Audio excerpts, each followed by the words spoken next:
Hey there, guys. Here with me is Jess from Jess and Hi's YouTube channel. Hi. And today I want to talk about nudity in Japan. Right. It's an interesting topic. Big topic. Yeah. I mean, my first introduction to nudity in Japan was actually in the onsens, or the public bathhouses. Right. Because when I first went, I was kind of scared.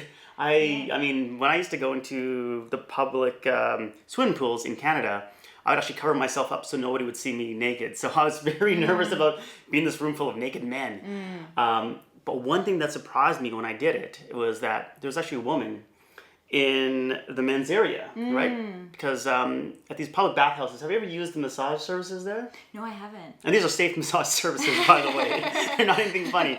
Like you get these like scrub down of your body. Ah, I see. Okay. Oh, actually, I have done that once. Yes, now I recall. Yeah, once I have. And so the only way to get into the massage place is to walk right through the changing room into the actual bathing areas. So there'll be middle-aged women walking by with all these naked men. So that was very surprising to me. That's interesting. Okay. Another place I noticed the male nudity is kind of more accepted than female nudity is in bathrooms, like toilets, right? So, I mean, you've been to public parks, right?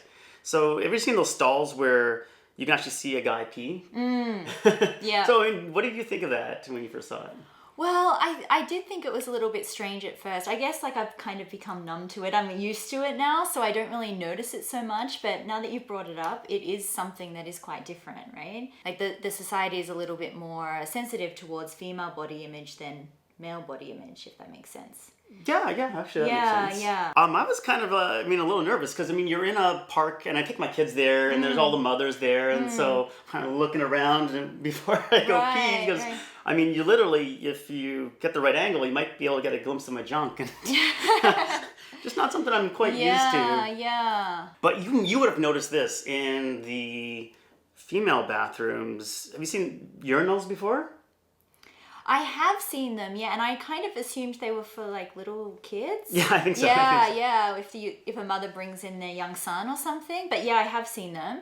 Yeah. So they have urinals in the women's washrooms for little boys to go. Yeah. So I guess you just wouldn't see that in Canada. I don't know, Australia. I can't say I've noticed that. No, I've never seen it. So I almost made the mistake of going into the female washroom before.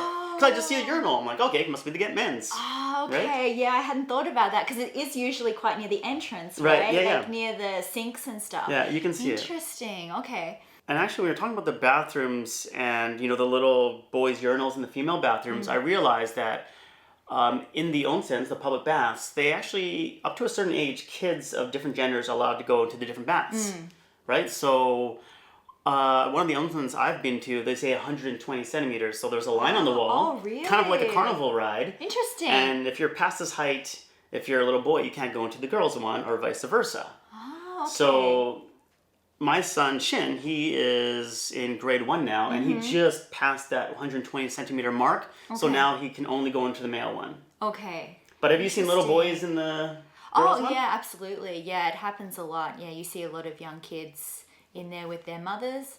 And yeah, I don't have any issues with that at all because, they're young kids. And especially if, parents are going to the onsen by themselves, it's difficult to, cater. If you have a son and a daughter, what do you do in those cases? So, but yeah, I've had young kids actually come up to me in the onsen, touch my arms in the onsen. Oh, young boys, yeah. Yeah. Who are just kind of like, foreigner.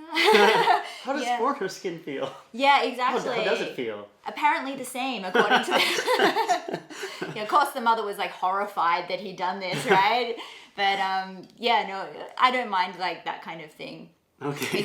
With young kids. Yeah. So if you ever see Jess, it's okay to touch her. It's okay. Oh God. I didn't think I should have said that. Yeah. But, I'm surprised too is that, so the opposite is true for genders where little girls can go into the men's bathing areas. And yeah, I see it all the time. Girls like 5 years old, 6 years old, 3 years old, they'll come with their fathers and they'll take them to the onsen. So very natural, nothing weird about it. Yeah. Something I thought was kind of interesting, like usually women are very, I guess the privacy is kind of protected, whether it's, in the public bathrooms, they get their own like place, or you get their own separate bathroom that's not shared with men, or even the clothing they wear, right, is a lot less revealing than say in North America. But on public trains, it's not necessarily uncommon, or even at the barbershop I noticed, to have like the magazines with kind of almost like softcore porn in it, right? Like naked women. So yeah, it's like complete contrast, right? You see this kind of, you know, the outside world is like this, and then you get inside a place like a train, or you go into, you know, even department stores, and you turn a certain corner and you end up in this whole department of basically like porn, right?